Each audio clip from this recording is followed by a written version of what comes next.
Serious, what's your darkest secret? Serious replies only. Edit, I can't believe how much this blew up. Your stories are fascinating, heartbreaking and disturbing. Once, a lady ran up to me at a notoriously bad corner in town. I thought I knew her from around, hugged immediately. She backed off and started babbling incoherently. She is one of the many mentally ill drug addicts of the area. A few minutes later, she does the same to a 50-ish-year-old guy. He gets very creepy with her, pushing her against a bus stop and stating in a dark, matter-of-fact manner, you're coming home with me tonight. She is looking downward all the while, half in tears, mumbling, shaking her head violently while he gropes her. I am generally very disgusted by rape. An exchange student at my former school was violently raped in an alley. I had hyper-violent dreams of stumbling upon it happening, and violently beating the man to death for months afterwards, and was very drunk at the time. So, I start shit-talking him. He yells at me a bunch, and I back down. Then he grabs her by the wrist and starts pulling her towards the in tears, drunk, and very angry. She screams.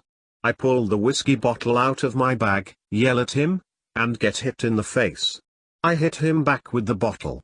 She runs. I hit him again and he falls. As he was on the ground, I hit him with the bottle repeatedly. The last time it broke over his face, then I gave him one sloppy and intentional gash across his cheek area, maybe hitting his eye a bit. I ran away crying, then puked. This is the only time I've ever been in a fight, and I've become a bit afraid of myself because of it. I set his house on fire, must have felt pretty damn good. When I was about 9, my dad got wrongly diagnosed with a couple different psychological disorders.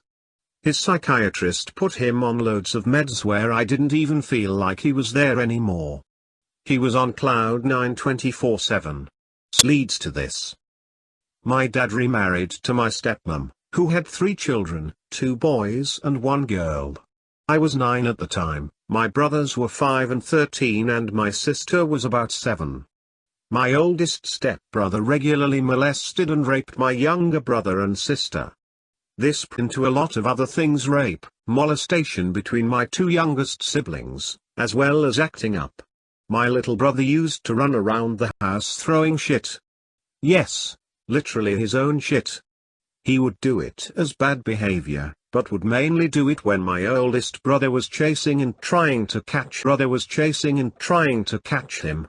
I'd wake up in the middle of the night to him touching them, telling them to be quiet. To this day, I just remember the look on his face and in his eyes while in the moment. I will never forget it. He was eventually put in juvie. My stepmom used to make me sleep outside on the ground. If I fell asleep inside, she would wake me up, drag me by whatever limb she could hold onto and put me outside. No blankets, no pillow, nothing. 100 degrees or 25 degrees. Didn't matter. I was often locked though. The minute he left, my stepmom would just make my life living hell. Physical and emotional abuse were typical. I bring up the medication my dad was on because he was a damn good dad and my best friend, and in the right mind, he would have never allowed that. He eventually went to a different doctor, got on different meds and left her. But, damn, that shit was hell. I still remember the day it finally broke. My dad and stepmom were screaming at the top of their lungs and my dad told her that he was gonna leave her and told me to get my stuff. I jumped on the kitchen counter, got right in her Edit, no. My stepbrother never touched me. Edit 2, spelling, throwaway. I've always looked after my little brother and have stepped in to fill the role my dad left behind. I'm 26 and my brother is 15. Breaks down crying and I'm thinking shit, mum has cancer or a girl broke up with him. I ask him what's wrong and his response was that he wanted to be a girl. I laugh thinking he's pulling a prank like he does. Well, I might add, smart fucker. But he keeps at it. Usually he will break and admit it, but he didn't break this time. I was shocked and it felt surreal while we talked. We talked for a couple hours and I, loving my bro, was supportive and gave him information on being transgender, what information I knew anyways. He told me he hated pretending and wanted girls' clothes and all that jazz. Well, to wrap it up, whenever my brother comes to stay with me on weekends he wears girlish clothing and makeup. I always refer to him as her and he goes by Brittany. It weirds me out, but I see how much he enjoys being who he wants to be at my place.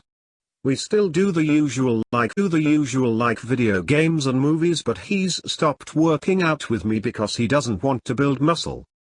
So my little bro turns into Brittany on weekends and very much plays the role.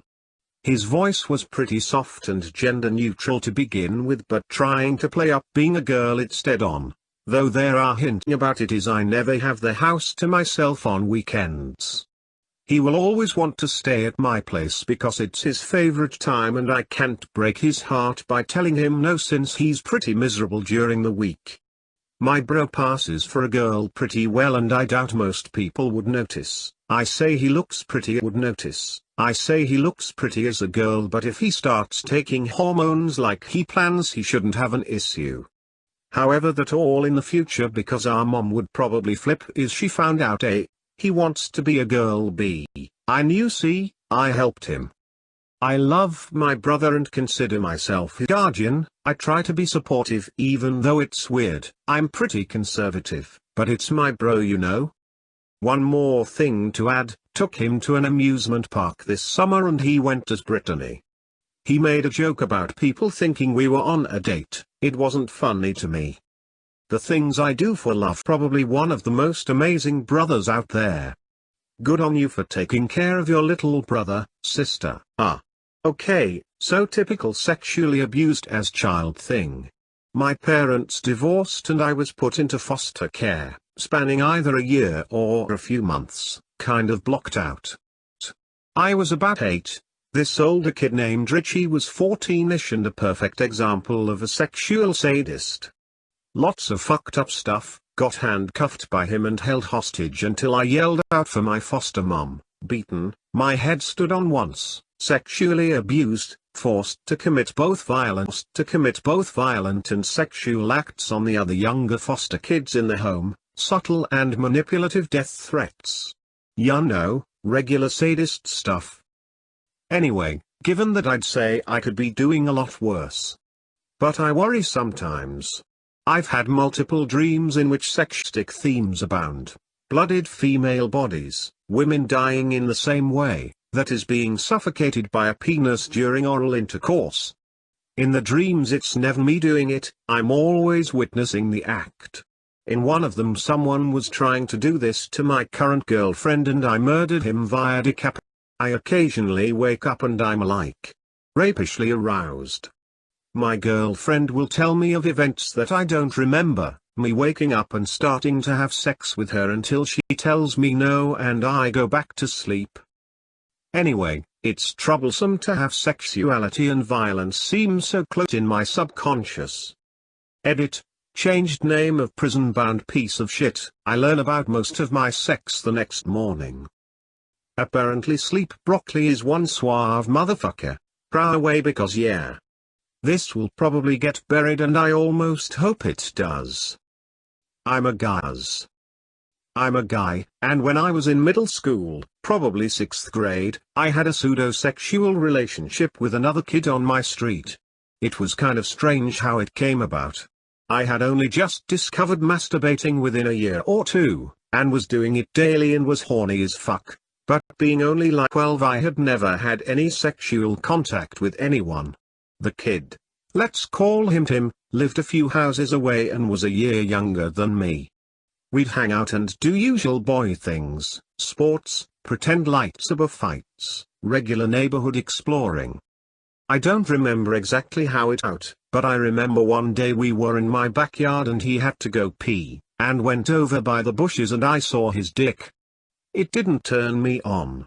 It was just kind of intriguing. That night I was jerking it and thought about his dick and got off to it.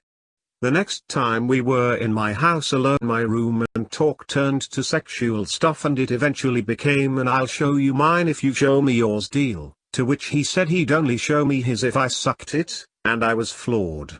I wasn't gay, and didn't think he was, but I guess he and I were in the same weird horny boat.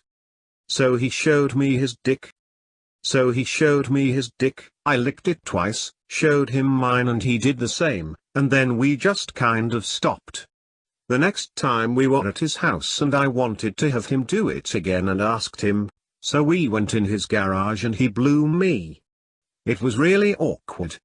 He knelt down, and didn't use tongue, but he groped my balls a few times and I remember enjoying it. I made a point not to kiss him at any point because I didn't want my first kiss to be with a guy. Eventually he stopped, and I went home, and he yelled as I was walking home, and don't tell anyone. And I proceeded to run home and furiously masturbate. I had a fantasy of having him over for a sleepover and full-on fucking him, but we kind of distanced ourselves after that, and never really talked again. I saw him occasionally in high school, but we never talked. I'm not at all gay despite this one occurrence, and have never given thought to being sexually attracted to men. As far as I've heard about him, he's never been with a guy either.